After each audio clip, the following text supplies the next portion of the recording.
আচ্ছা, পাইছো? সবাই দেখতে পাও?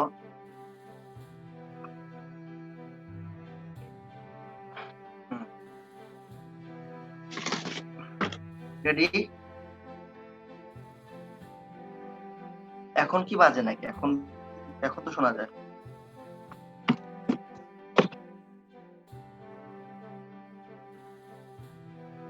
শুরু করবো? ওকে। বিপুল এই পৃথিবীর কতটুকু জানি, দেশে দেশে কত না নগর রাজধানী, মানুষের কত কীর্তি, কত নদী গিরি সিন্ধু মরু, কত অজানাতি জীব, কত না অপরিচিত তরু, রয়ে গেল অগোচরে বিশাল বিশ্বের আয়োজন, মন মোর জুড়ে থাকে অতি ক্ষুদ্র তারই এক কোণ, সেই ক্ষোভে পরিগ্রন্থ ভ্রমণ বৃত্তান্ত আছে যাহে, অক্ষয় উৎসাহে যেথা পাই বিচিত্রময়ী বর্ণনার বাণী কুড়াইয়া আনি, জ্ঞানের দীনতা এই আপনার মনে পূরণ করিয়া লই যত পারি ভিক্ষালব্ধ ধনে।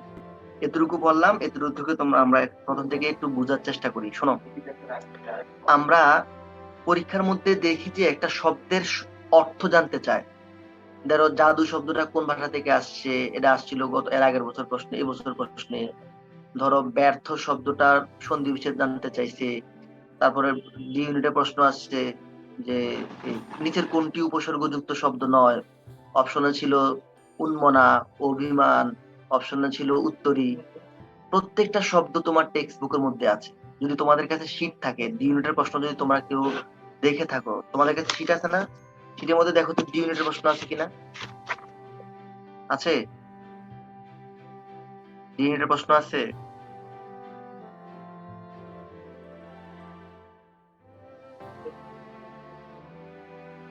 রেসপন্স করো।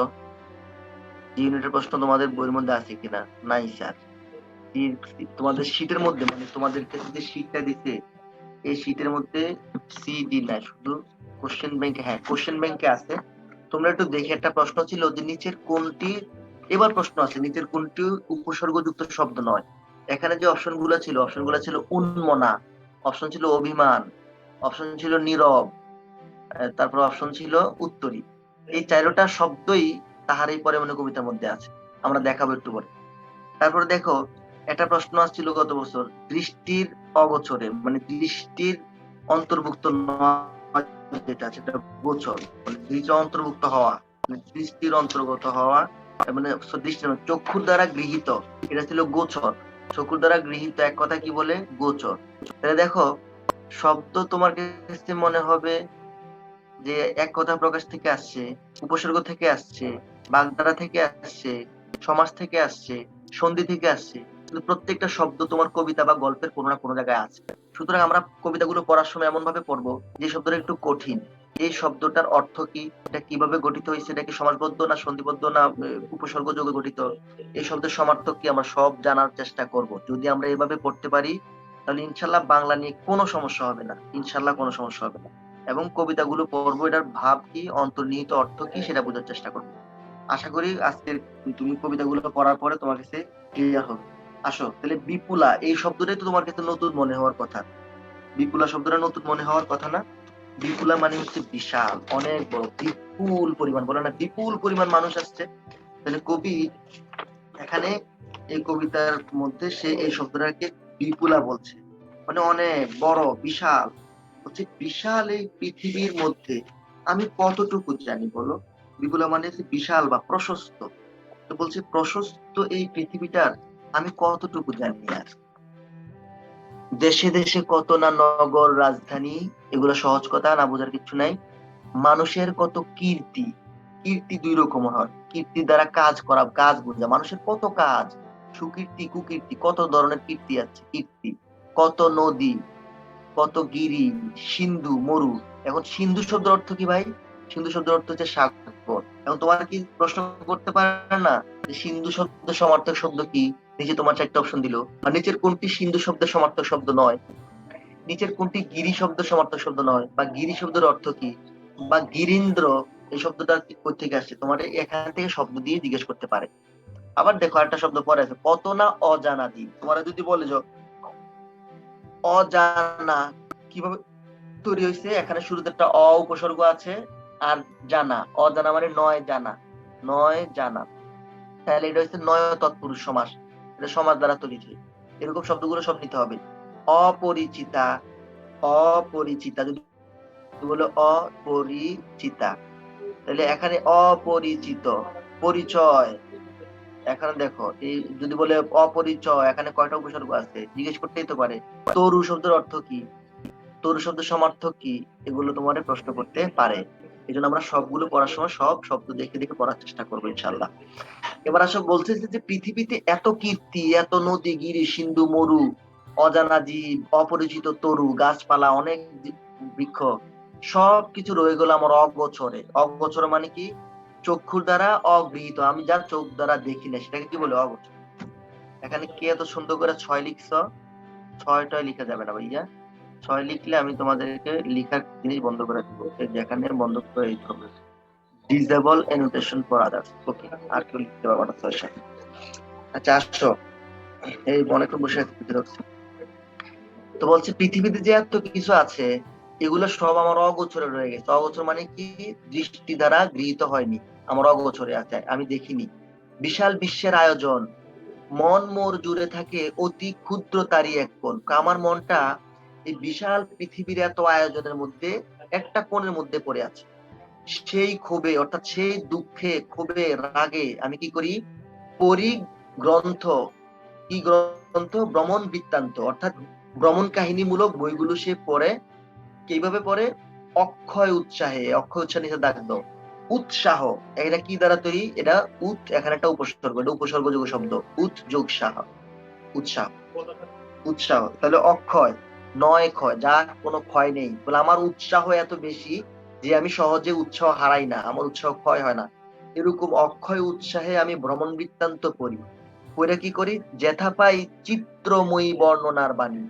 অর্থাৎ চিত্রময়ী বর্ণনা মানে এমন ভাবে লেখক বর্ণনা করেন, মনে হয় যে ছবি এঁকে রাখছেন, মনে হয় যে চিত্র আঁকছেন। তাহলে চিত্রময়ী মানে হচ্ছে মনে হয় যে চিত্র দিয়ে আঁকা, চিত্র আঁকা, অর্থাৎ চিত্র সহকারে বর্ণনা করা, এরকম মনে হয়। কুরাইয়ানি, কুরাইয়ানা মানে হচ্ছে কুরিয়ানা, টোকাইয়ানা, আমরা যেন টোকাই বলে, কুরানু, টোকানু, খোঁজা। তো বলছে জ্ঞানের দীনতা এই আপনার মনে, পূরণ করিয়া লই যত পারি ভিক্ষালব্ধ ধনে। এখানে দীনতার নিচে দাগ দাও, দীনতা, এখানে দাগ দাও ভিক্ষালব্ধ ধন, এটার নিচে দাগ দাও। এখন দেখো ধীন, দিন আর দীনতা, দর্শিকা তীর দন্তন্য, এই দিন মানে হচ্ছে ডে, যেটা আমরা দিন হিসেবে জানি, শুক্র শনি রবি দিন, ডে। আবার দ দীর্ঘিকা দিন, এই দিন মানে হচ্ছে গরিব, এই দিন মানে কি, গরিব, অক্ষম, অপূর্ণ দিন। আর দ বফলা দীর্ঘিকার দিন, এই দিন মানে হচ্ছে ধর্ম, দিন ধর্ম মানুষ না, কিছু দিন। এগুলোর সব প্রায় সমর্চারিত সমার্থক শব্দগুলোও জানতে হবে। এখন দেখো দিন, এটা হচ্ছে বিশেষ শব্দ, আর দীনতা যদি বলে দীনতা, এটা বিশেষ, যে আমার জ্ঞানের দীনতা, জ্ঞানের অপূর্ণতা, আমার মনের যে অপূর্ণতা সেটা আমি পূরণ করি কিভাবে, ভিক্ষালব্ধ ধন। ভিক্ষালব্ধ ধন বলতে কবি কি বুঝাইছে, এই যে কবি অন্যদের লেখা পড়ে পড়ে জ্ঞান অর্জন করতেছে, সে এটাকে বলতেছে যে অন্য দেখে দেখে লিখে, আর আমি না দেখে পড়ে মুখস্থ করি, বা না দেখে পড়ে জানি, সুতরাং আমারটা হচ্ছে ভিক্ষা করা ধন। এই যে এখন তোমার প্রশ্ন আসতে পারে, ভিক্ষালব্ধ ধন কোন সমাস, ভিক্ষালব্ধ কোন সমাস, ভিক্ষা দ্বারা লব্ধ, অর্থাৎ ভিক্ষা করে যা লাভ করে সেটাকে কি বলে, ভিক্ষা দ্বারা লব্ধ, ভিক্ষা লব্ধ, এটা হচ্ছে তৎপুরুষ সমাস। কোন তৎপুরুষ সমাস, দ্বারা যে কর্তৃক তৃতীয় তৎপুরুষ সমাস। এবার আসো, আমি পৃথিবীর কবি, এখন সে তো বিশ্বকবি, এই জন্য বলো আমি বিশ্বকবি, এটা বলে না, লিখছে আমি পৃথিবীর কবি, যেথা তার যত ধ্বনি, যত উঠে ধ্বনি, আমার বাঁশির সুরে সারা তার জাগিবে তখনই। আমি বিশ্বকবি, পৃথিবীর যেখানেই কবিত্বের বা সঙ্গীতের কোনো সুর উঠে বা গানের কোনো সুর উঠে, সেখানে আমার সুরেরও সারা জাগবে। এই স্বর সাধনায় পৌঁছিল না বহুতর ডাক। ভাইয়া কোনটা তৎপুরুষ, কোনটা কি, এগুলা কিভাবে বুঝবা, সেগুলো হচ্ছে আমরা যখন সমাস পড়বো তখন তুমি বুঝে যাবা, তখন তুমি শব্দ দেখলেই বের করতে পারবা এটা কোন সমাস। যেহেতু আমরা এখনো সমাস পড়ি নাই, তুমি শুধু শব্দগুলো দাগ দিয়ে রাখো, সামনে ফাঁকা রাখো বা লিখে রাখো, আমি যেটা বলছি এটা লিখে রাখো, পরে আমরা যখন সমাস পড়বো তখন তুমি নিজেই বের করতে পারবা। শব্দটা তুমি ইন্ডিকেট করে রাখো, এই শব্দটা তোমাকে জানতে হবে ডিটেল, ভিক্ষালব্ধ মানে কি এটা জানতে হবে। এবার আসো, তো বলছে পৃথিবীর যেখানেই সুর বাজবে সেখানেও আমার সুর যাবে, কিন্তু আমি যে এত গান লিখছি, স্বর সাধনা করছি, কবিতা লিখছে, গান লিখছে, উপন্যাস লিখছে, অনেক কিছু লিখছে, তার সাহিত্যের যে বিশাল সাধনা, স্বর সাধনা, বলছে বহুতর ডাক আছে এখানে, অনেক রকমের, অনেক জায়গায় আমার সাহিত্য পৌঁছছে, কিন্তু তারপরও ফাঁকা রয়ে গেছে ফাঁকা, রয়ে গেছে ফাঁক। ফাঁক মানে অপূর্ণ, মানে ফাঁকা, অপূর্ণ রয়ে গেছে। আমার কবিতা সব জায়গায় পৌঁছতে পারেনি, আমার কবিতার মধ্যে কি আছে? অপূর্ণতা বা ফাঁকা রয়ে গেছে। আচ্ছা, তারপরে লাইনটা আসো, বলছে প্রকৃতির ঐকতান স্রোত। আচ্ছা, ঐকতান জিনিসটা কি সেটা একটু দেখো। ঐকতান মানে হচ্ছে বৈচিত্র্যময় জীবন, জনজীবনের প্রত্যাশিত সম্মিলন বা ঐক্য বোঝাতে কথাটা ব্যবহার করছে। এটা আমাদের শীতের প্রথম দিক দিয়ে লেখা আছে। কিন্তু ঐকতান যদি তোমার আমি স্বাভাবিকভাবে বলি, সেটা হচ্ছে দেখো, আমরা যখন কনসার্ট বা কোনো গানের প্রোগ্রাম দেখি, তখন দেখবা কেউ ড্রাম বাজায়, কেউ গিটার বাজায়, কেউ হারমোনিয়াম বাজায়, কেউ ধরো তবলা বাজায়, এক একজন এক এক অনেকগুলো বাজায় না, যে এই অনেকগুলো বাদ্যযন্ত্রকে যখন একসাথে বাজায় তখন যে একটা সুর তৈরি হয়, এই সুরটা হচ্ছে ঐকতান সুর, মানে সুরের ঐকতান। অনেকগুলো বাদ্যযন্ত্রের সুর যখন একত্রিত বাজে সেটা হচ্ছে ঐকতান। তো বলছে আমরা যে সাহিত্যের ঐকতান করতেছি, প্রকৃতির ঐকতান স্রোত, তাহলে স্রোত বলতে তো আমরা বুঝি কোনো পানি বাই আছে, যেহেতু এটা আমাদের প্রকৃতির ঐকতান স্রোত, এখানে হচ্ছে গানের স্রোত বসে, গান, প্রচুর পরিমাণ গান। ধরো এটা হচ্ছে রবীন্দ্রসঙ্গীত, এটা নজরুল সঙ্গীত, এটা বিরহের গান, এটা প্রেমের গান, এটা আধুনিক গান, বিভিন্ন গানের স্রোত যাইতেছে। তাহলে এই স্রোতটা কি বলছে, যেহেতু অনেক রকমের গান, এটা বলছে কি ঐকতান, প্রকৃতির ঐকতান স্রোত। এটা বলছে প্রকৃতির ঐকতান স্রোতে, কই গেলাম, প্রকৃতির ঐকতান স্রোতে নানা কবি ঢালে গান নানা দিক হতে। ধরো একটা নজরুল ডালছে, কেউ আধুনিক গান ডালছে, কেউ এক একজন কবি এক এক রকমের সাহিত্য এখানে ঢালছে, এই সাহিত্যের স্রোত বয়ে যাইতেছে, এগুলো হচ্ছে সাহিত্যকর্ম, এক একজন কবি এক এক রকম লেখা, স্রোত যাইতেছে, এটা সাহিত্যের স্রোত। বলছে নানা কবি নানা দিক থেকে এখানে গান ঢালতেছে, স্রোতের মধ্যে তাদের সাহিত্যকর্মগুলো ঢালতেছে। বলতেছে কি, তাদের সবার সাথে মোর এই মাত্র যোগ, যে তাদের সবার সাথে আমার এখানে যোগ আছে, তাদের গানের স্রোতের সাথে, তাদের সাহিত্যকর্মের সাথে আমারও কি আছে, অংশগ্রহণ আছে। তা বলছে কি, সঙ্গ পাই সবাকার, আমি এখানে গেলে সবার সঙ্গ পাই, কিন্তু লাভ করি আনন্দের বুক। সাহিত্যের এই যে স্রোত, ঐকতান স্রোত, এখানে আমিও আনন্দ ভোগ করি। সে কি বলছে, পাইনে সর্বত্র তার প্রবেশের ধার, কিন্তু সাহিত্যের যে নানা রকমের স্রোত, নানা রকমের গান, আমি সবখানে প্রবেশ করতে পারি নাই, সবখানে প্রবেশ করতে পাইনে সর্বত্র প্রবেশের ধার, আমি সবখানে প্রবেশ করব সেই ধারটা, সেটা আমি কি করি নাই, সেটা আমি পাই নাই, সেটা আমি কি করি নাই, পাইনি। এবার বলছে বাধা হয়ে আছে মোর বেড়াগুলি জীবনযাত্রা। তাহলে এখানে কোনটা দেখাবা, এটা দেখো বেড়া। বলতো বেড়াগুলি দ্বারা কি বুঝেছে, বেড়া কি, বেড়া, এই বেড়া বুঝো, সবাকার মানে বুঝো, সবাকার মানে সবার, এই বেড়াগুলি মানে কি, কে বুঝো, বেড়াগুলি মানে কি, বেড়া মানে বাধা, বেড়া মানে কি, বাধা। তোমরা যখন একটা গাছ লাগাও, গাছ লাগায় বেড়া দাও না, যারা গ্রামে থাকো, বেড়া দিলে কি হয়, ছাগলে খাইতে পারে না, বাধা দেয়, বেড়া দিয়ে বাধা সৃষ্টি করে। বেড়া মানে দেয়াল, তোমার বাড়ির ঘরের চারিদিক দিয়ে দেয়াল দেও না, এখন বড় লোকরা দেয়াল দেয়, আগে মানুষ বাঁশ দিয়ে বেড়া দিত, যেন ছোট্ট না ঢুকতে পারে, বাধা সৃষ্টি করতো। তো বলছে আমি যে সাহিত্যের সর্বত্র ঢুকতে পারি না, আমার এখানে বাধা বা বেড়া গুলো হয়েছে আমার যে জীবনযাত্রা, সেটা, তার জীবনযাত্রা কেমন, তার জীবনযাত্রা হচ্ছে, সে তো বড় লোকের ছেলে, জমিদারের ছেলে, বলছে আমার যে উচ্চ শ্রেণীর জীবনযাত্রা, এই জীবনযাত্রার কারণে আমি সাহিত্যের সব শাখায় ঢুকতে পারি নাই। কেন বলছে, চাষি খেতে হাল চালাইছে হাল, আমি চাষির সাথে মিশতে পারি না, তাঁতি তাঁত বনে আমি তাঁতের সাথে যাই না, জেলে জাল ফেলে আমি জেলের সাথেও মিশি না, বহুদূর প্রসারিত তাদের বৈচিত্র্য বিচিত্র কর্মভার। বলছে এই যে সমাজের নিচু শ্রেণীর মানুষ, চাষি, তাঁত, জেলে, তাদের যে অনেক রকমের কর্মকাণ্ড, কর্মভার মানে দায়িত্ব, কর্মের দায়িত্ব, বলছে তাদের এই কাজের উপরে ভর করে আমাদের এই সমস্ত সংসার, সমস্ত পৃথিবীটা চলতেছে। খেয়াল করো, যদি চাষি চাষ না করে, ফসল না ফলায়, খাইতে পারবা? তাঁতি তাঁত না বুনলে জামা কাপড় পরতে পারবা? জেলে যে মাছ না ধরলে মাছ খেতে পারবা? তাহলে সমাজের এই নিচু শ্রেণীর মানুষের উৎপাদনের উপরে কিন্তু পৃথিবীর এই সংসার, বিশ্ব সংসার কিন্তু টিকে আছে, ভর করে আছে। বলছে অতি ক্ষুদ্র অংশে তার সম্মানের, বলে অথচ তাদের সম্মানটা পৃথিবীর এই অংশটা খুবই ক্ষুদ্র অংশে আছে, এবং আমি তাদেরকে চির নির্বাসনে, তাদের এই সম্মানটা থেকে আমি চির নির্বাসনে আছি। চির নির্বাসন যে কোথায় গেছে? সমাজের উচ্চ মঞ্চে বসে আছে। উচ্চ মঞ্চে কোথায় বসছে? সংকীর্ণ বাতায়ন, ওটার নিচে দাগ দাও। বাতায়ন মানে হচ্ছে জানালা। বাতায়ন মানে কি? জানালা। সংকীর্ণ মানে হচ্ছে ছোট। সংকীর্ণ মানে কি? ছোট। তো বলছে আমি সমাজের উচ্চ মঞ্চে একটা ছোট জানালার মধ্যে বসে আছি।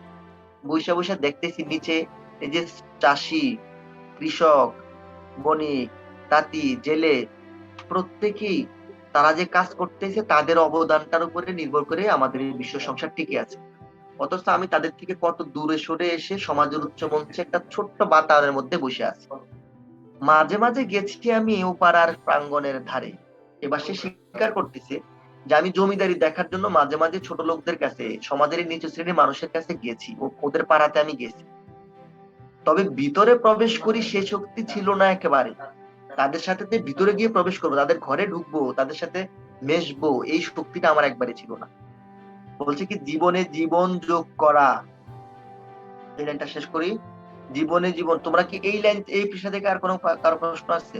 পাশ প্রশ্ন থাকলে পরে বলো, আমরা পরে লাইনে যাই। বলে জীবনে জীবন যোগ করে, তুই যদি বলছিস জীবনে জীবন যোগ করা না হলে কৃত্রিম পণ্যে ব্যর্থ হয় গানের পসরা। এই দেখো এবার প্রশ্ন আসছে যে ব্যর্থ শব্দটা তুমি চাইলে বলতে পারো এখান থেকে নিস, ব্যর্থ।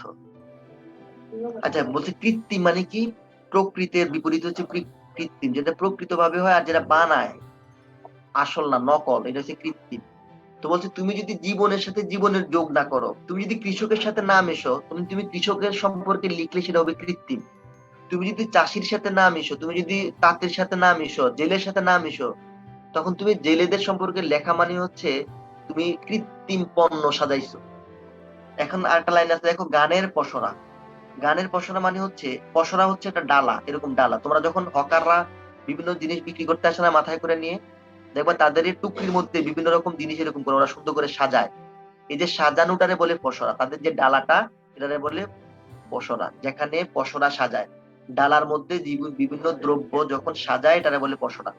গানের পসরা তাহলে কি হবে? তাহলে একটা হচ্ছে ধরো এইটা হচ্ছে গানের মালা, এই গানের মধ্যে বিভিন্ন রকমের গান আছে, পসরা সাজাইছে। এখানে গান বলতে সাহিত্যকর্ম, এখানে বিভিন্ন রকমের সাহিত্যকর্ম আছে। এখন বলছে তুমি যদি চাষির সাথে না মিশো, কৃষকের সাথে না মিশো, তাঁতির সাথে, জেলের সাথে না মিশো, তাদের সাথে না মিশে তাদের সম্পর্কে লিখা মানিয়েছে কৃত্রিম পণ্য দিয়ে তুমি তোমার এই পসরাটা সাজাইছো। তো বলছে আমি তো তাদের সাথে মিশি নাই, এই জন্য তাদের সম্পর্কে লিখতে গেলে আমার লেখাগুলো হবে কৃত্রিম পণ্য এবং ব্যর্থ পসরা, এই জন্য আমি তাদের সম্পর্কে লিখি নাই। রবীন্দ্রনাথ ঠাকুর এই সম্পর্কে খুব কম লিখছে, এই কথাটা সে স্বীকার করছে। ওরা সে বলছে তাই আমি মেনে নেই সে নিন্দার কথা, আমি যে তাদের সম্পর্কে লিখতে পারি না, বা সাহিত্যের এই ধারায় ছোট মানুষদের, সমাজের নিচু শ্রেণীর মানুষের সম্পর্কে যে আমার লেখা কম, তোমরা যে আমাকে নিন্দা করো, সেই নিন্দাটা আমি মেনে নেই। আমার সুরের অপূর্ণতা, আমার সুরের অপূর্ণতাটা আমি মেনে নিই। এখানে সুর বলতে সাহিত্যের ধারা, তার গানের ধারা, সে গান লিখছে, কবিতা, উপর সব ধরনের সুর বলতে এখানে সাহিত্যের সব ধরনের বলো, সে সাহিত্যের অপূর্ণতাটাকে মেনে নিছে। সে বলে আমার কবিতা জানি আমি গেলেও বিচিত্র পথ, এখানে বিচিত্র নিচে দাগ দাও। বিচিত্র মানে হচ্ছে বিভিন্ন পথ, ধরো এটা হচ্ছে তার সাহিত্য ধারা, একটা পথ, দুইটা পথ, তিনটা পথ, চারটা পথ, পাঁচটা, ছয়টা, এরকম অনেকগুলো পথ আছে। হচ্ছে বিচিত্র পথ মানে বিভিন্ন রকম পথ, তার মানে ধরো এই পাঁচটা পথে তার সাহিত্য গেছে, প্রেম আছে, বিরহ আছে, যন্ত্রণা আছে, বিভিন্ন রকমের জিনিসের কথা আছে, উপন্যাস আছে, বিভিন্ন ধারাতে গেছে, কিন্তু সর্বত্র যায় নাই। সর্বত্র মানে হচ্ছে কি, সাহিত্যের যত ধারা আছে, সব ধারা বা পৃথিবীতে যত কিছু আছে সবকিছু সম্পর্কে লেখা হয়েছে সর্বত্র। তো বলছে আমার সাহিত্যটা বিচিত্র পথে গেছে, বিভিন্ন পথে গেছে, কিন্তু সর্বত্র যায় নাই। বুঝছো বিচিত্র আর সর্বত্র? বুঝছো বিচিত্র মানে বিভিন্ন, আর সর্বত্র মানে সবগুলাতে। বলছে আমার সাহিত্যগুলো সব ধারায় যায় না, কিন্তু বিভিন্ন পথে গেছে। বলছে কৃষাণের জীবনের শরিক যে জন, কৃষাণের জীবনের শরিক যে জন, কর্মে ও কথায় সত্য আত্মীয়তা করেছে অর্জন। এবার সে আহ্বান করতেছে এমন মানুষের প্রত্যাশা করতেছে যারা কৃষকের জীবনের সাথে অংশীদার, কৃষাণ কৃষাণ কৃষাণ এখানে কৃষাণ বলতে কৃষক শ্রেণীকে বুঝাইছে। শরিক মানে অংশীদার, মানে যারা কৃষকের জীবনের সাথে কোনো না কোনো ভাবে অংশীদার, তার আত্মীয় হতে পারে, তার কাছের হতে পারে, তার প্রতিবেশী হতে পারে, যাদের সাথে সে মিশছে, একসাথে কাজ করে কর্মে, তাদের সাথে কথাবার্তা বলে কথায়, সত্য আত্মীয়তা করেছো অর্জন, তাদের সাথে তুমি সত্য আত্মীয়তা করছো। যে আছে মাটির কাছাকাছি, মাটির কাছাকাছি বলতে মাটির সাথে মিশে আছে যে সমস্ত মানুষ, মাটির সাথে মিশে আছে বলতে সমাজের নিচু শ্রেণীর মানুষ, কুলি মজুর তাঁতি জেলে, ওই সমাজের নিচু শ্রেণীর মানুষের কাছাকাছি যারা আছো, সে কবির বাণী লাগি কান পেতে আছে। এবার বলছো তোমরা যারা এরকম নিচু শ্রেণীর মানুষের সাথে মেশো, কৃষকের সাথে মেশো, তাদের সাথে তোমাদের সত্য আত্মীয়তা আছে, তোমরা বাণী লিখবা, তোমরা এবার সাহিত্য রচনা করবা, তোমাদের সাহিত্য শোনার জন্য আমি কান পেতে আছি। তোমরা বাণী দিবা, আমি সেটা শোনার জন্য কান পেতে আছি। যেহেতু রবীন্দ্রনাথ ঠাকুরের এই কবিতাটা তার মৃত্যুর মাত্র 4 মাস আগে, মৃত্যুর মাত্র কত মাস আগে, 4 মাস আগে কোন কাব্যগ্রন্থে প্রকাশিত হয়েছে বলো, কার মনে আছে? সন্ধ্যা। কোন কাব্যগ্রন্থ? সরি, জন্মদিন। রবীন্দ্রনাথের জন্মদিন কাব্যগ্রন্থে এটা প্রকাশিত হয়। কত সালে? 1348 জন্মদিন কাব্যগ্রন্থে, তার মৃত্যুর মাত্র 4 মাস আগে। কিন্তু কবিতাটা প্রথম প্রকাশ হয় প্রবাসী নামক একটা সাময়িকীতে, প্রবাসী। এটা ছিল কত? 1347। খেয়াল করো, 1347 হয়েছে প্রবাসী নামক পত্রিকায় শুধু কবিতাটা প্রকাশিত হয়েছে, পত্রিকায় সাময়িকী। আর 1348 জন্মদিন কাব্যগ্রন্থ। কাব্যগ্রন্থ মানে হচ্ছে অনেকগুলো কবিতার সংকলন, অনেকগুলো কবিতার একত্রে কি বলে? কাব্যগ্রন্থ। তাহলে জন্মদিন কাব্যগ্রন্থ কবে? 1348। আর প্রবাসী পত্রিকায় কবে? 1347। প্রবাসী পত্রিকায় শুধু ঐকতান কবিতাটাই প্রকাশ পাইছে, ঐকতান। আর জন্মদিন কবিতাটার মধ্যে অনেকগুলো কবিতাই ছিল, প্রায় 10টার মতো কবিতা ছিল, 10 সংখ্যক কবিতা ছিল, 10টা কবিতা। আশা করি এই জিনিসগুলো তোমাদের ক্লিয়ার হবে, তোমরা তারপর বই থেকে একটু দেখো।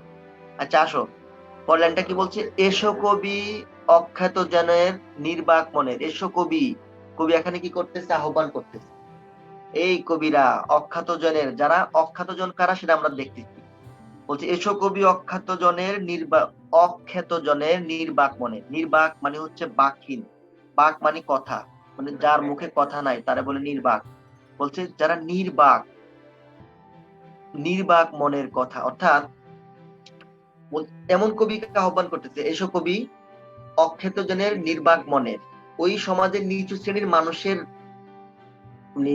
মনের কথাগুলা, নির্বাক, যেটা কথা মুখে ফুটে না, অফুটা কথা, মানে অস্পষ্ট অপ্রস্ফুটিত কথাগুলা, তাদের মর্মের যে বেদনা যত করিয়া উদ্ধার, মর্মের বেদনা যত করিয়া উদ্ধার, অর্থাৎ ওই নিচু শ্রেণীর মানুষের অন্তরের সকল বেদনাকে তুমি উদ্ধার করে নিয়ে আসো।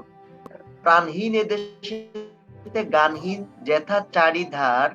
এ দেখো চারি শব্দটা আসছে, তোমার যদি প্রশ্ন করে 4 থেকে 4 কোন ধ্বনির পরিবর্তন, 4 থেকে 4 থেকে 4, দেখো এটা তোমার বইয়ের মধ্যে আছে, চারিধার। তোমার যদি প্রশ্ন করে 4 থেকে 4 কোন ধ্বনির পরিবর্তন, অথবা 4 থেকে 4 কোন ধ্বনির পরিবর্তন, প্রশ্ন করতে পারে না? আমরা ধ্বনি পরিবর্তন করতে গেলে এগুলো শিখবো, এগুলো দাগায় রাখো। বলছে চারিধার, এগুলো হচ্ছে ধ্বনি পরিবর্তন, আমরা পড়বো। 4 থেকে 4 হচ্ছে অন্তঃস্বরাগম, আর 4 থেকে 4 হচ্ছে অন্তঃস্বর লোপ, এটা আমরা পড়বো পরে। আচ্ছা, নিরানন্দ, এটা নিচে দাগ দাও। অবজ্ঞা, অবজ্ঞা দাগ দাও। অবজ্ঞা মানে অবহেলা করা, অবজ্ঞার তাপে, মানে অবজ্ঞা দিয়ে তাপ দেয়, তাপ দিয়ে শুষ্ক করে ফেলে। তুমি যদি চুল শুকানোর জন্য তাপ দাও না, দিলে শুকায় যায়, এরকম অবজ্ঞা নামক একটা অবহেলার তাপ দিয়ে শুষ্ক। নিরানন্দ, তার মধ্যে আনন্দ নাই, নির্যোগ আনন্দ, নিরানন্দ, এটা সন্ধি বিচ্ছেদ করে দেখাইতে হবে। নিরানন্দ সেই মরুভূমি, কোন মরুভূমি? যেই মরুভূমিটার মধ্যে অনেক কিছু আছে, তারপরে দেখো এখানে অবজ্ঞা করছে সমাজের নিচু শ্রেণীর মানুষকে। সমাজের নিচু শ্রেণীর মানুষকে অবজ্ঞা করার কারণে যে তাপ ক্ষোভ আসছে, সেটার কারণে আমাদের এই সাহিত্য শাখাটা মরুভূমির মতো হয়ে আছে। বলছে তুমি এই মরুভূমির মধ্যে সাহিত্যের রস ঢেলে পূর্ণ করে দাও, রসে পূর্ণ করি দাও তুমি। কে করবে? কবি করবে। কোন কবি? অখ্যাত জনের কবি, যে সমাজের নিচু শ্রেণীর মানুষের সাথে মেশে, সে ওই নিচু শ্রেণীর মানুষের অন্তরের কথা, মনের দুঃখগুলো তুলে আনবে, এনে কি করবে, অন্তরে যে উৎস তার আছে আপনারই, তাই তুমি দাও উদ্বারী। উদ্বারী মানে হচ্ছে উদ্গীরণ করে দেওয়া, প্রকাশ করে দেওয়া, বাইরে বের করে আনা, উপরে বা ঊর্ধ্বে প্রকাশ করে দেওয়া মানে কি উদ্বারী। এই শব্দ নিচে দাগ দাও, উদ্বারী দাগ দাও। উদ্বারী, উদ্বারী মানে কি উপরে বা ঊর্ধ্বে প্রকাশ করে দেওয়া। বলছে তুমি তাদের অন্তর থেকে তুলে এনে বাইরে প্রকাশ করে দাও। সাহিত্যের ঐকতান সঙ্গীত সভায়, আমরা এই মাত্র বলছি ঐকতান মানে কি, ঐকতান মানে হচ্ছে অনেক সুরের মোহনা, অনেক সুরের মূর্ছনা। তাহলে সাহিত্যের ঐকতান মানে কি হবে, তাহলে সাহিত্যের যতগুলো শাখা আছে সব শাখার যে একটা সভা বসবে, সাহিত্যের ঐকতান সঙ্গীত সভায় এক তারা যার হাতে। এবার খেয়াল করো, তুমি ধরো একটা সঙ্গীত সভা করছো, এই সঙ্গীত সভার মধ্যে কেউ হারমোনিয়াম বাজাবে, কেউ গিটার বাজাবে, কেউ ড্রাম বাজাবে, কেউ তবলা বাজাবে, কেউ বেহালা বাজাবে, এক একজন এক একটা দামি দামি দামি দামি বাজাবে। বলছে এক তারা যার হাতে সে হচ্ছে সবচেয়ে আসবে, সেও যেন সমান সম্মান পায়। এক তারা যাহাদের, তারাও যেন সমান সম্মান পায়। তুমি অনেক বড় সাহিত্যিক, অনেক বড় এসে, আরেকজন আছে খুব নিচু শ্রেণীর মানুষ, গরিব মানুষ, সে গরিব মানুষের কথা লিখে, তার সম্মান যেন সমানভাবে থাকে, এ কথা বলছে। মুখ এর নিচে দেখো, মুখ, মুখ মানে বোবা, মুখ মানে কি বোবা। আমরা বলি না বুকা বিনয়, মুকা বিনয়, মুকা বিনয়, মুকা বিনয় যেটা মাইম, মুকা বিনয়, মুকা বিনয় হচ্ছে মাইম, বাক, বাকহীন কথা বলতে, মাইম অ্যাকশন। তোমরা যদি দেখছো কিনা জানি না, মাইম করে যে মুখের মধ্যে কথা বলা ছাড়া অভিনয় করে, যেটা মাইম অ্যাকশন। পণ্যে ব্যর্থটা কি, এই কথাটা বলছি ভাই। পণ্যে ব্যর্থটা হচ্ছে কি, পণ্য মানে পশরার মধ্যে তো পণ্য সাজায়। তো বলছে কেউ যদি কারোর সাথে জীবনে জীবন না যোগ হয়, কৃষকের সাথে না যোগ করো, তোমার জীবন যদি কৃষকের সাথে না যুক্ত হয়, তুমি যদি কৃষক সম্পর্কে লেখো, তাহলে তোমার ওই লেখাটা হবে একটা কৃত্রিম পণ্য, তখন এটা হবে ব্যর্থ। বুঝছো, তুমি একটা সাহিত্য রচনা করছো কৃষককে নিয়ে, কিন্তু তুমি কৃষক জিনিসটাকে এড়িয়ে বুঝো না, কৃষকের সাথে কোনোদিন মিশে নাই। তুমি জেলেদের জীবন কাহিনী লিখলা, কিন্তু তুমি জেলে সংসারে মানে জেলেদের সম্পর্কে কিছুই জানো না, বা জেলেদের সাথে কখনো মেশো নাই, না মিশে তুমি শুনা শুনা লিখলা, তখন তোমার এটা হবে কৃত্রিম ব্যর্থ পণ্য, এটা বুঝাইছে। আশা করি বুঝছো খাদিজা। তাহলে আমরা মুখে বুঝছিলাম, মুখ মানে কি বোবা, মুখ মানে হচ্ছে নির্বাক, বাক নাই। তাহলে বলছে মুখ যারা দুঃখে সুখে, যারা সুখ দুঃখে সবসময় বোবা হয়ে থাকে, কথা বলে না। নতশির মানে, শির মানে মাথা নত করে, মানে নতশির মানে হচ্ছে শিরকে নত করে রাখা, স্তব্ধ মানে চুপ হয়ে থাকা। যারা বিশ্বের সম্মুখে, বিশ্বের সম্মুখে যারা সুখে দুঃখে মাথা নিচু করে মুখ হয়ে থাকে, বোবা হয়ে থাকে, তো বলছে তাদের অন্তরের কথাগুলো উঠে আনতে। এবার কবি আহ্বান করতেছে, ওগো গুণী, কাছে থেকে জুড়ে যারা, তাহাদের বাণী যেন শুনি। তো বলছে এমন কবিদের প্রত্যাশা করতেছে যারা আমাদের কাছের মানুষ, আমার প্রতিবেশী, বা আমি 4 তলায় 2 তলায় থাকি, নিচতলায় একজন মানুষ থাকে রিক্সাওয়ালা, নিচতলায় একজন মানুষ ফুটপাতে ব্যবসা করে, গরিব মানুষ, নিচু শ্রেণীর মানুষ, আমি তার খোঁজ খবর জানি না, সে আমার একই ফ্ল্যাটে থাকে অথচ তার খোঁজ আমি জানি না। বলছে কাছে থেকেও সমাজের নিচু শ্রেণীর মানুষরা অনেক দূরে, তো বলছে তাদের কথা তুমি বলবা, সেই তাদের বাণী যেন আমি শুনতে পাই। এখানে দুইটা জিনিস, ঐকতান কবিতার মধ্যে কবি নিজের আত্মসমালোচনা করেছেন। কি করছেন, নিজের আত্মসমালোচনা করেছেন, নিজের ব্যর্থতার কথা অকপটে স্বীকার করছেন।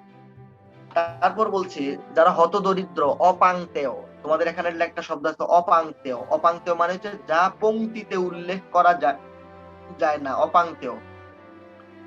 পাইছো এটা শব্দ? তোমার বই থাকলে বইটার সামনে খুলো, আমার ক্লাসে সবাই বই সামনে নিয়ে বসবা। অপাংতেয়, অপাংতেয় মানে হচ্ছে যা পংক্তি, পংক্তি মানে লাইন বা পদ, যে যা পংক্তিতে উল্লেখ করা যায় না, সেটাকে কি বলে, অপাংতেয়। কি লিখলাম, পংক্তি, পংক্তিতে উল্লেখ করা যায় না এমন শব্দ, মানে এমন জিনিস যেটা রচনার মধ্যে লেখার মতো কিচ্ছু নাই। বলছে এরকম অপাংতেয়, হতদরিদ্রদের জীবন হচ্ছে অপাংতেয়, ওগুলা পংক্তিতে উল্লেখ করার মতো কিচ্ছু না, সাহিত্যে লেখা যায় না ওদের ব্যাপারে, এরকম বলছেন। যে কিন্তু কবি এসব হতদরিদ্র অপাংতেয় মানুষের কাছ থেকে অনেক দূরে সমাজের উচ্চ মঞ্চে আসন গ্রহণ করেছিলেন, সেখানকার সংকীর্ণ জানালা দিয়ে সে তাদের জীবন জগৎ প্রত্যক্ষ করেছেন, তা ছিল খণ্ডিত ও অপূর্ণ।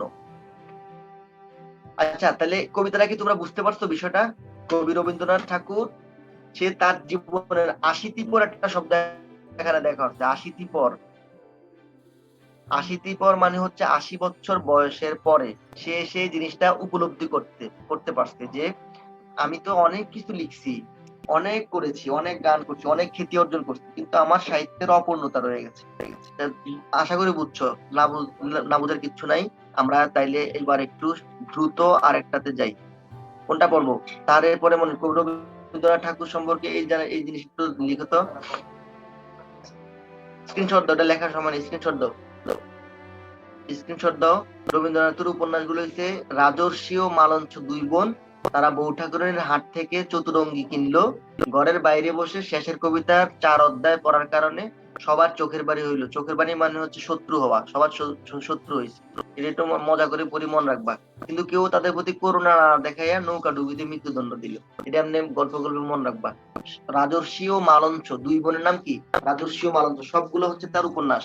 রাজর্ষি, মালঞ্চ দুই বোন, বউ ঠাকুরানীর হাট, চতুরঙ্গী, ঘরে বাইরে, শেষের কবিতা, 4 অধ্যায়, চোখের বালি, করুণা, নৌকা ডুবি, এগুলো তার উপন্যাস। আর কাব্যগ্রন্থ কি? সেজুতি, মহুয়া ও পুরবী, এই 3 জন ধরো বান্ধবী। তারা কি করছে? সোনার তরীতে করে চিত্রা নদীর খেয়া পার হইয়া হয়ে গেছে। চিত্রা নদীর খেয়া পার হইয়া তাদের আরেক বান্ধবী কণিকারে দেখতে গেছে। কি লেগে? কণিকা রোগ সজ্জা, তার আরোগ্য লাভের জন্য তার আরেক বান্ধবী খনিকার নবজাতক হয়েছে। এই নবজাতকের জন্মদিনে শৈশব সঙ্গীত, সন্ধ্যা সঙ্গীত, প্রভাত সঙ্গীত এগুলা না করার জন্য তার বাবার শেষ কথা, মানে শেষ লেখার কথা স্মরণ করে দিচ্ছে। তার বাবা শেষ সময় বলে দিয়েছিল, মানুষের দুঃখের সময় তোমরা আনন্দ করিও না। শেষ লেখার কথা স্মরণ করে দিছে। তাদের মা শ্যামলী সে কি করছে? নিজের করি ও কমল, এটা একটা উপন্যাস, এটা একটা কাব্যগ্রন্থের নাম, করি ও কমল উৎসর্গ করছে যে মেয়েটা যেন সুস্থ হয়ে যায়। এই জন্য কি করছে? তার মায়ের সকল করি, টাকা করি, কমল যেগুলো কি করছে? উৎসর্গ করলো। এটাই ছিল, আমরা যে কল্পনিত কাহিনী বলছি, এটাই ছিল তার কল্প কাহিনীর শেষ, কল্পনার শেষ কাহিনী। ভাইয়া একটু কিছু একসাথে বললে তো ভুলে যাব।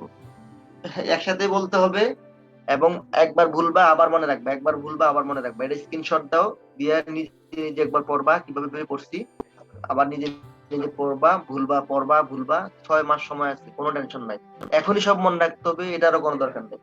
শুধু শুনে থাকো, নিজে নিজে আবার পড়ো, আবার সবকিছু ঠিক হয়ে যাবে। 6 মাস পরে দেখবো তুমি অনেক কিছু পারো। এটা স্ক্রিনশট দাও, লিখতে সময় লাগবে। এবার আসো আমরা তাহারে পরে মনে এটা পড়ি। এটা পরে শেষ। আর একটু তোমাদের শীতটা একটু করি, শীতটা সবাই নাও। শীতের মধ্যে তাহারে পরে মনের পরে, সেই অস্ত্র, তারপর হচ্ছে বাগধারা গুলো পড়ানোর কিছু নাই, নিজেরা পড়বা। প্রতিদিন একবার তোমার শীতে যা আছে তুমি ভাগ করে নিবা, যে আমি এই সপ্তাহ 7 দিনে কয়টা করে পরে ভাগে একবার করে নজর বোলাবা, চোখ বলে যাবা, বাস। মুখস্থ বসে মুখস্থ করার দরকার নাই, শুধু চোখ বোলাবা, 2 বার করে পড়বা, যা মনে থাকে আবার শেষে রিভিশন দিতে গেলে মনে হবে। আসো তারে পরে মনে কবিতার, এখানে কবি সুফিয়া কামাল সম্পর্কে অনেক তথ্য দেয়া আছে শীতের মধ্যে, বইয়ের মধ্যে। এখন বলে এগুলো উত্তরজনিত করার দরকার নাই, তারপরেও একটা কিছু লাগলে আমি প্রয়োজনে তোমাদেরকে পিডিএফ দিয়ে দিই, দরকার নাই। শীতে যা আছে সেগুলো পড়লেই হবে, বইয়ে যা আছে সেই তথ্যগুলো পড়লেই হবে। আসো আমরা কবিতাটা পড়ি। কবিতাটা হচ্ছে, হে কবি। এখন দেখো, এই তাহারেই পরে মনে কবিতা, এটা হচ্ছে একটা সংলাপ নির্ভর কবিতা। কি নির্ভর? সংলাপ নির্ভর কবিতা। দুইজনে সংলাপ করছে, একজন কবি ভক্ত আর একজন হচ্ছে কবি। এই দুজনে কথা বলছে, কথা বলতে বলতে এই কবিতাটা রচনা হয়েছে, কবিতাটা হয়েছে। কবিতাটা খুবই বিরহাত্মক কবিতা। তোমরা ধরতে পারছো কিনা জানি না। কবিতাটা সবার কাছে মুখস্থ আমি শুনবো। কোনো কবিতা যদি মুখস্থ না করো, পরীক্ষায় তোমার প্রশ্ন আসলে ভালো উত্তর করতে পারবা না। কবিতা যার মুখস্থ থাকবে সে উত্তর করতে পারবা। এই জন্য সবার কাছে রিকোয়েস্ট থাকবে এবং এটা অর্ডার থাকবে, কবিতা মুখস্থ করতে হবে সবগুলা, মুখস্থর মতো যেন অন্তত হয়।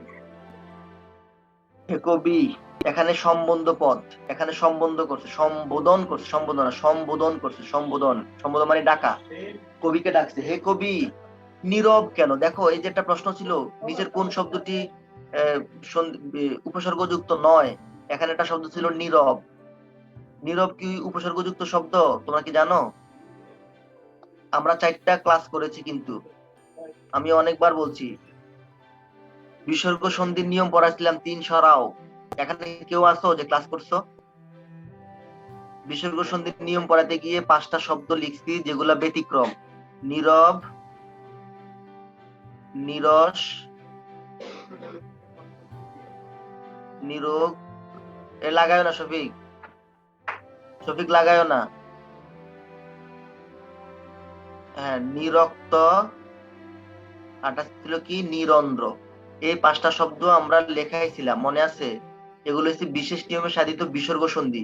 আর এগুলা সবগুলা সন্ধি বিচ্ছেদ কি হবে? দন্ত্য নরসিকার নি বিসর্গ যোগ রব, নীরব।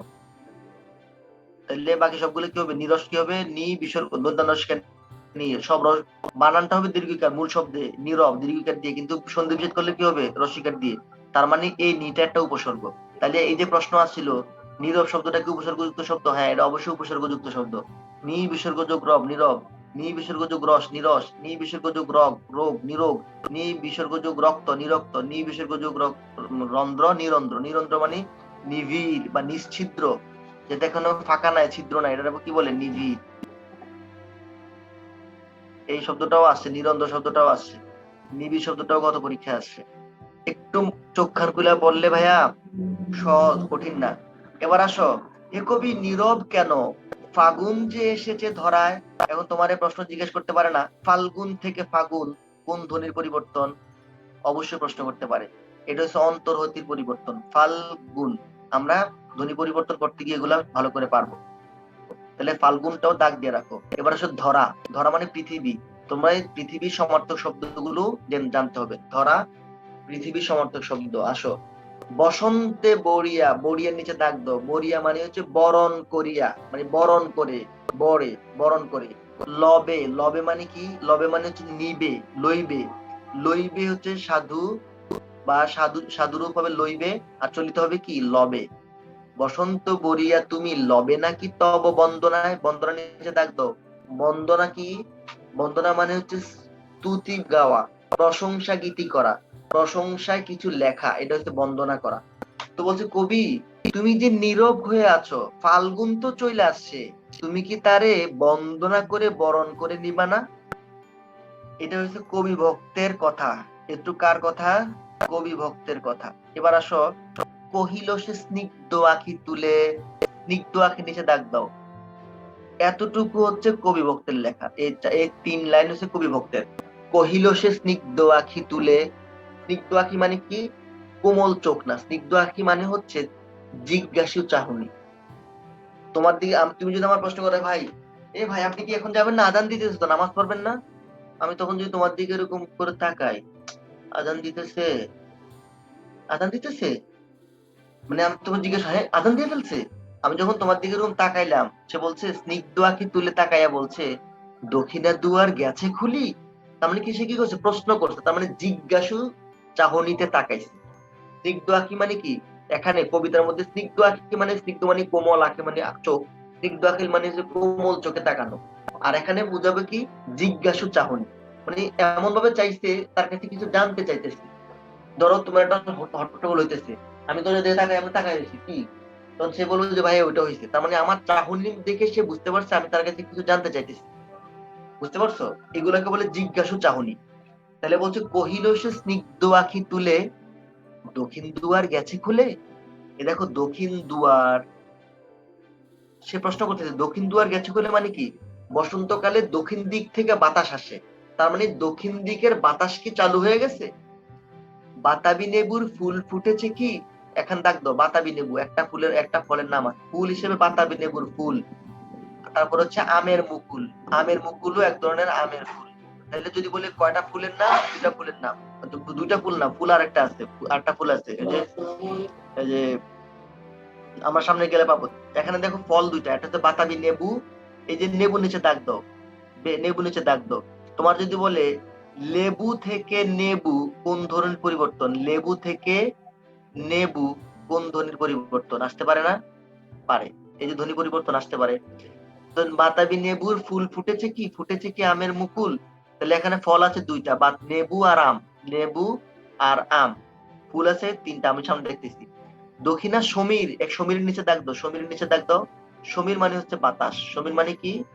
বাতাস। এখন তোমার কাজ হচ্ছে সমীর, বাতাস, এর আরো কি কি সমার্থক শব্দ আছে সেগুলো জানা। সমীর, গন্ধে গন্ধে হয়েছে কি অধীর আকুল। অধীর মানে হচ্ছে অস্থির হয়ে যাওয়া, হয়েছে কি অধীর আকুল মানে দক্ষিণা সমীর কি গন্ধে গন্ধে অধীর আকুল হয়ে গেছে। অধীর আকুল মানে বসন্তের আগমনে বাতাবি লেবুর ফুল এবং আমের মুকুলের গন্ধে দক্ষিণা বাতাস দিক বিদিক সুগন্ধে ভরে তোলে, কিন্তু উন্মনা কবি এসব কিছুই লক্ষ্য করেনি। কবির জিজ্ঞাসা তার উদাসীনতাকে কি করে, স্পষ্ট করে তোলে। অধীর আকুলতা বলছে দক্ষিণা বাতাস আমের মুকুলের গন্ধ আর বাতাবি লেবুর গন্ধ দিয়ে কি সমস্ত পরিবেশটাকে একটা আকুল করে ফেলছে কিনা। বলছে এই 3 লাইন হচ্ছে কবির। কোন 3 লাইন?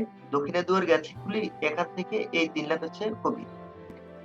এবার আসো কবি বক্তব্য বলতেছে, এখনো দেখনি তুমি, কহিলাম কেন কবি আজ এমন উন্মনা তুমি। এই যে উন্মনা শব্দটা ছিল, উন্মনা শব্দটার সন্ধি বিচ্ছেদ করলে হবে উৎ যোগ মনা, উৎমনা। কিন্তু এই উৎটা হচ্ছে একটা উপসর্গ। উৎ কি? উপসর্গ।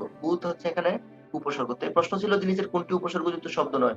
অপশনে এটাও ছিল উন্মনা, উত্তরী, নিবিড়, অভিমান। এই 4টা শব্দ এখানে আছে। এই গত বছর প্রশ্ন আসছে 4টা শব্দ অভিমান এখানে আছে। আমার প্রথম শব্দটা দেখলাম নীরব, নীরবটাও আছে, আর একটা পাইলাম উন্মনা, এটাও আছে। তারপরে দেখো তাহলে উন্মনা নিচে দাগ দিছো, উৎ যোগ মনা, উন্মনা, এটা উপসর্গযোগ্য শব্দ, সন্ধি বিচ্ছেদ করলে এভাবে হয়। আচ্ছা, তারপরে হচ্ছে কোথা তব, কোথা, কোথা মানে হচ্ছে কোথায়, তব মানে তোমার, নব মানে নতুন। নব মানে কি? এখানে নব মানে নয় না, এখানে নব মানে নতুন। পুষ্প সাজের নিচে দাগ দাও। পুষ্প সাজ মানে হচ্ছে পুষ্পের দ্বারা সাজ, পুষ্প দিয়ে সাজা, এটাও তৎপুরুষ সমাজ। এটাও কি সমাজ? পুষ্প সাজ। পুষ্পের সাজ না, পুষ্পের সাজ বললে হয় মনে যে পুষ্পকে সাজাইছে, এটা না। পুষ্প সাজ মানে হচ্ছে পুষ্প দিয়ে সাজানো হচ্ছে পুষ্প সাজ। তাহলে এটা হবে কি? তৃতীয় তৎপুরুষ সমাস। আমরা সমাস পড়তে গেলে এগুলো ভালো করে শিখবো। তাহলে এবার বলছে যে এখনো দেখো তুমি, কহিলাম কেন কবি আজ এমন উন্মনা তুমি, কোথা তব নব পুষ্প সাজ। কহিল সে সুদূরে চাহিয়া, এই লাইনটাও কিন্তু কবি ভক্তের লেখা। এই লাইনটাও কবি ভক্ত বলছে। কহিল সে সুদূরে চাহিয়া, কি কইলো? অলকের পাথার বাহিয়া। অলক মানে হচ্ছে দৃষ্টিসীমার একদম শেষ প্রান্ত। পাথার শব্দের অর্থ হচ্ছে সমুদ্র, এটিতে দাগ দাও। অলক মানে কি? মানে লক্ষ্য করা যায়, মানে তোমার দৃষ্টিশক্তি যত দূর যায় তার একদম শেষ সীমানা হচ্ছে অলক, যার পরে আর লক্ষ্য করা যায় না, সেটা হচ্ছে কি? অলক। অলকের শুরুতে অ, এটা একটা উপসর্গ, এই অটা উপসর্গ। তাহলে অলকের পাথার, পাথার মানে সমুদ্র। তাহলে আমরা জানলাম সিন্ধু, পাথার এগুলো সমার্থক শব্দ। পাথার তো বলছে সমুদ্রের একদম শেষ সীমানা, তুমি সমুদ্রে পারে দাঁড়াইয়া তোমার দৃষ্টি সীমা যত দূর যায় অত দূরে তাকাইয়া সে বলছে, তরিতার এসেছে কি, বেজেছে কি আগমনী গান, দেখেছে কি সে আমারে, শুনি নাই রাখিনি সন্ধান। কবি বলতেছে তরি কি চলে আসছে, বসন্ত যে তরিতে করে আসে সে তরি কি চলে আসছে, আগমনী গান কি বাজছে, সে কি আমারে ডাকছে, আমি তো শুনি নাই, আমি সন্ধান রাখিনি, আমি খবর রাখিনি। তার বলতেছে কহিলাম ওগো কবি, রচিয়া লহনা আজ গীতি, বসন্ত বন্দনা তব কণ্ঠ শুনি এমোর মিনতি। দেখো বলছে এই দেখেছে এখানে কহিলাম, এই এটা হচ্ছে কবি ভক্তের লেখা। কহিলাম ওগো কবি, ওগো কবি এখানে সম্বোধন করছে, ডাকছে তারে। রচিয়া লহনা, লহ মানে লহনা, লহ মানে কি? লওয়া, মানে রচিয়া নেও, রচনা করে নেও। আজও গীতি, দেখো আজ থেকে আজও যদি বলে, আজ, আজ থেকে যদি বলে, আজ থেকে আজও, এটা কোন ধ্বনি পরিবর্তন? এটা হবে অন্তঃস্বরাগম। আদিতে একটা অতিরিক্ত ও ধ্বনি আসছে। যদি বলতে রচিয়া লও না আজ গীতি, তাহলে হচ্ছে অন্তঃস্বরাগম। আদিতে অন্তে মানে শেষে একটা অতিরিক্ত স্বর আসছে, আজ থেকে আজও, এটা ধ্বনি পরিবর্তন কি? অন্তঃস্বরাগম। দাগ দাও, এখন না বুঝলে আমরা ধ্বনি পরিবর্তন বললে বুঝতে পারবা। আরটা হচ্ছে গীতি। তাহলে তুমি বলে আজকে তুমি একটা গীতি লিখে নাও না, বসন্ত বন্দনা তব কণ্ঠ শুনি, বসন্তের বন্দনা বা বসন্তের প্রশংসা তোমার কণ্ঠে শুনি এ মোর মিনতি। মিনতি মানে আকুতি করা, কাউকে অনুরোধ করা, কিছু করার জন্য রিকোয়েস্ট করা, এটা হচ্ছে মিনতি। মিনতি করা একদম অনুনয় বিনয় করে কোনো কিছু চাওয়া। তারপর বলছে কহিল সে মৃদু মধু স্বরে, মৃদু মানে হালকা, মধু মানে মিষ্টি এবং স্বর মানে কণ্ঠে। মৃদু মিষ্টি কণ্ঠে সুরে বলল, নাই হলো, না হোক এবারে। এবার যখন লিখি নাই, আর লিখলাম না, এবার আর বাদ দে, থাক। আমারে গাহিতে গান, বসন্তেরে আনিতে বরিয়া, রহিনী সে ভুলে নিত, এসেছে তা ফাগুন সরিয়া। বলছে কি, শীতের ভাইয়া লহনায়ের পর আজও নাই থাম। শীতে লহনার পরে কি আছে? শীতে থাকা তো না, বইয়ে থাকলে হবে। তুমি বই পড়ো, শীতে থাকলে যদি কোনো কারণে মিস যায় তাহলে তুমি বইয়ে পড়ো। ফাগুন ছড়িয়া রচিয়া লহনা আমার গাইতে গান কই, না না হোক পারে কইলে শুনবো কই, রচিয়া লহনা যদি সরে রচিয়া লহনা গীতে, এরা বই বাদ দাও। আরে কি শীত বা শীতের মধ্যে হয়তো মিস্টেক হয়েছে কোনোভাবে, তুমি এটা ইয়েতে দেখো, বইয়ের মধ্যে আছে, আমি বই থেকে ছবি তুলে দিচ্ছি, বই সরাসরি বই দেখো, এখানে আজও শব্দ আছে, রচিয়া লহনা আজও গীতি। এরপরটা দেখো, নাই হলো, না হোক এবারে। এবং সে সে একদম মৃদু কণ্ঠস্বরে বলতেছে, মানে অভিমান করে বল না, যদি ধরো তোমার বান্ধবীর আজকে বাদ দে, তোমার বান্ধবী যদি তোমার দাওয়াত না দেয়, তোমার আরেক ফ্রেন্ড এসে বলতেছে চল আজকে তো কার বাদ দে, আজকে বিবার বাদ দে, চল বিবার বাদ দিতে যাবো। বিবার বাদ দিতে যাবো, থাক, যাই নাই যখন যাবোই না, তোরা যা। আমার যাওয়ার জন্য কি সে বলছে? আমার আমি যে যাই নাই তার কি বাদ দিয়ে আটকে আছে? সে কি ভুলে গেছে যে আজকে বাদ দিয়ে করবে না? ঠিকই তো সে বাদ দিয়ে করবে, সে তো ঠিকই কেক কিনে নিয়ে আইছে। কবি এখানে রাগ করে বলতেছে, নাই হলো, না হোক এবারে। আমারে গাহিতে গান, বসন্তেরে আনিতে বরিয়া, মানে বসন্তেরে বরণ করে আনতে রহিনী সে তো থাইমা রয় নাই, এসেছে সে, সে ভুলেনি তো, সে তো না আসতে ভুলেও নাই, এসেছে তা ফাগুন সরিয়া।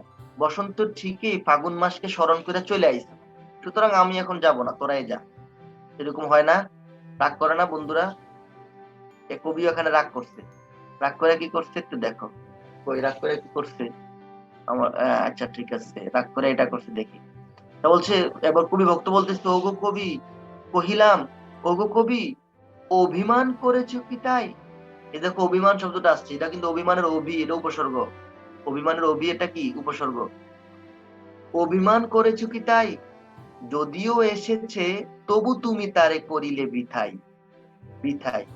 বলছে সে তো বসন্ত, বসন্ত তো ফাগুনরে সইরা চলে আইছে, তুমি কি সেজন্য অভিমান করছো, রাগ করছো, তোরে কয় না দেখে সমস্যা নাই, যদিও তার বাদ দে, তুই যদি না যাস তাহলে তো একদম পুরো ব্যর্থ হয়ে যাবে, বৃথা হয়ে যাবে, তুই যাই, চল যাই।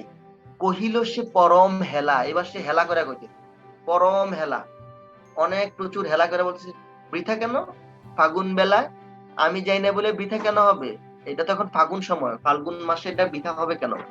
ফুল কি ফুটে নিশাকে, আমি যাই না তুই কি হয়েছে, জান্নাত কি গেছে না? পুষ্পারিত লবেনি কি ঋতুর রাজন, ঋতুর রাজন মানে হচ্ছে বসন্তের রাজা, ঋতুর রাজন মানে ঋতুর রাজা বসন্ত না? 6টা ঋতু তোমরা জানো, 6টা ঋতু কি কি? 6টা ঋতুর মধ্যে রাজা হচ্ছে বসন্ত, এখানে ঋতুর রাজন বলতে বসন্তকালকে বুঝাইছে। বলছে পুষ্পারিত, পুষ্পারিত শব্দের নিচে দাগ দাও, পুষ্পারিত শব্দের নিচে দাগ দাও। পুষ্পারিত মানে হচ্ছে পুষ্প যোগ পুষ্পারতি, পুষ্পারিত মানে হচ্ছে পুষ্প যোগ আরতি, পুষ্প যোগ আরতি।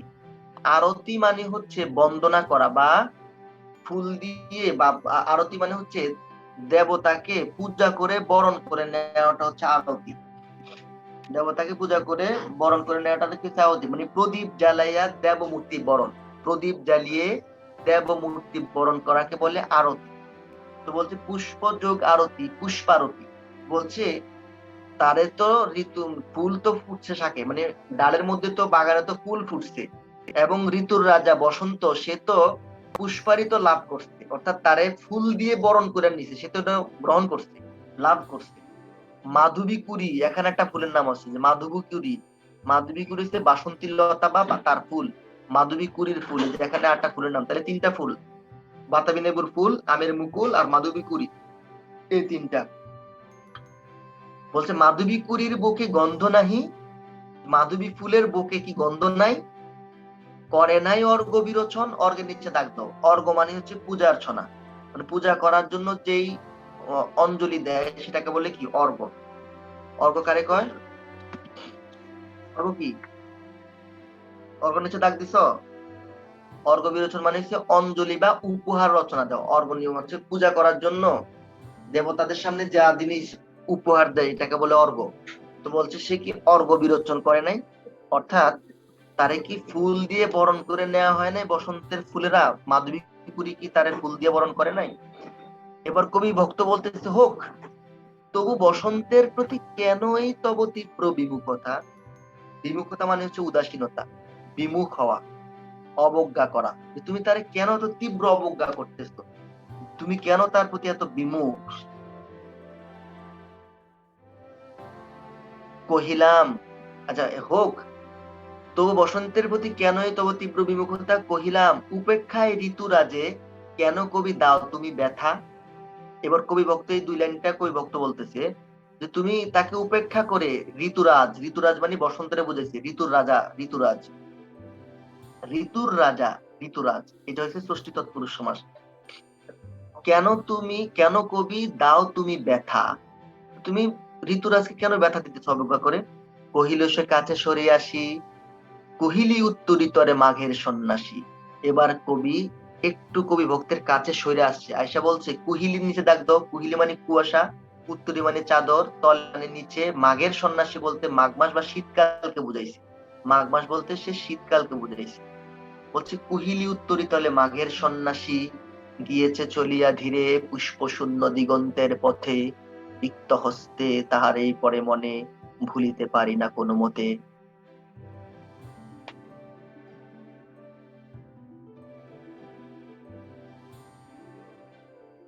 পাইছো? শুনছো একটু? বলছে কবি এবার পাশে সরে যায়, বলছে শীতের যে মাঘের যে সন্ন্যাসী, শীতকাল, শীতকালে দেখবা গাছের পাতা জোরে একদম রিক্ত, সব গাছ পাতা পাতা শূন্য হয়ে যায়, রিক্ত হয়ে যায়, শূন্য হয়ে যায়। বলছে যে আমার ভিতরে যে মাঘের সন্ন্যাসী আছে, আমার যে দুঃখ, এখানে মাঘের সন্ন্যাসী বলতে মূলত কবিতার প্রথম যে স্বামী নিহাল হোসেন, এই নিহালের কথা সে মনে ভুলতে পারতেছিল না। সে বলতেছে যে নিহাল সুফিয়া কামালকে সাহিত্য চর্চার জন্য, লেখাপড়ার জন্য এত উৎসাহ দিছে, এত তার অনুপ্রেরণা দিছে, সেই স্বামী যখন মরে যায় তখন সে অন্যজনকে বিয়ে করে। তখন বলছে তার কথা সে ভুলতে পারে না, মানে সেই স্বামীর শোকে সে বসন্ত আসছে পৃথিবীতে এটা নিয়ে তার কোনো খবর নাই। এখন সে বলতেছে কুহিলি মানে হচ্ছে কুয়াশার চাদরে ঢাকা আমার যে মাঘের সন্ন্যাসী, সে নিজেকে কুয়াশার চাদর দিয়ে ঢেকে গিয়েছে চলিয়া ধীরে, খুব ধীরস্থির ভাবে, পুষ্প শূন্য, হচ্ছে পুষ্পের দ্বারা শূন্য, পুষ্পের দ্বারা শূন্য, শূন্য মানে হীন শূন্য, এগুলো হচ্ছে জ্ঞান শূন্য, পুষ্প শূন্য, এগুলো তৎপুরুষ সমাস, আমরা এগুলো পড়বো। আচ্ছা দিগন্ত, দিগন্ত মানে দিগের অন্ত, দিগন্তের পথে চলে গেছে। রিক্ত হস্ত, রিক্ত মানে খালি, হস্ত মানে হাত, খালি হাতে ফিরে চলে গেছে। তাহারেই পরে এখন আমার মনে পড়তেছে সেই মাঘের সন্ন্যাসী, সেই মাঘটাকেই তারে মনে, অর্থাৎ তার সেই স্বামীর কথা তার মনে পড়তেছে। এখানে মাঘের সন্ন্যাসী বললে কবি যা বলতে সেটাই মিন করতে হবে শীতকালকে, যে শীতকাল তারে সে মনে পড়তেছে, ভুলিতে পারি না কোনো মতে, কোনো মতে তাকে আমি আর ভুলতে পারি না। দেখো এখানে কবির অসাধারণ অসাধারণ একটা অভিব্যক্তির কথা প্রকাশ পাইছে, তার মনের যে দুঃখ। এই কবিতার কবি ব্যক্তি জীবনের দুঃখময় ঘটনার ছায়াপাত করছে। তার সাহিত্য সাধনার প্রধান সহায়ক ছিল তার স্বামী নেহাল হোসেন।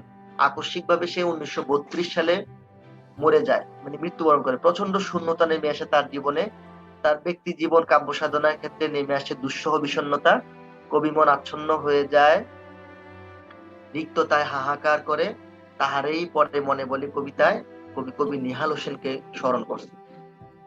তোমরা কি কবিতাটা বুঝতে পারছো? শুনছো, বুঝছো, শব্দ অর্থগুলো ধরতে পারছো? ভাল লাগছে? যদি হয়ে থাকে শেষ করে দেই। আর একটা কবিতা আছে সেই অস্ত্র, এটা বাংলা আমাদের টেক্সট বুকে সবচেয়ে সহজ একটা কবিতা, সবচেয়ে সহজ, এবং আমাদের শীটের মধ্যে এটা একদম শব্দে শব্দে ব্যাখ্যা করে দেয়া আছে। তারপরে যদি কেউ কোনোটা না বুঝে থাকো অবশ্যই আমাকে জানাবা, নক করবা। আর আগামী ক্লাস থেকে তোমাদের সব নোটিশ দেওয়া হবে। তোমাদের যে গ্রুপ, সেটা ফেসবুক গ্রুপ, এটা থাকবে না। এখানে ডিস্টার্ব পোলাপানে হাজিবাজি করে, এগুলো দরকার নেই, ডিস্টার্ব দরকার, আমরা ফেসবুক গ্রুপে দিব, যে গ্রুপটা খুলছি সেটা। ওকে, ভালো থেকো। যারা বিডি তে সকালে ঢুকে গেছো, আমি তোমাদেরকে লিংক দিছিলাম প্রথমে ভুলে, ওদের গ্রুপ ভাইবে তোমাদেরকে দিছি, তোমরা হচ্ছে ওই গ্রুপটা থেকে লিভ নিয়ে নিও। আর সি ইউনিটের যে গ্রুপ করছি ওই গ্রুপটাতে শুধু তোমরা থাকবা।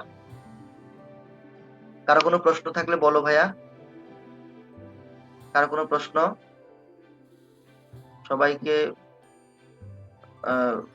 ইয়ে করে দিচ্ছি, কেউ চাইলে ইয়ে করতে পারবা। কার কোনো প্রশ্ন আছে?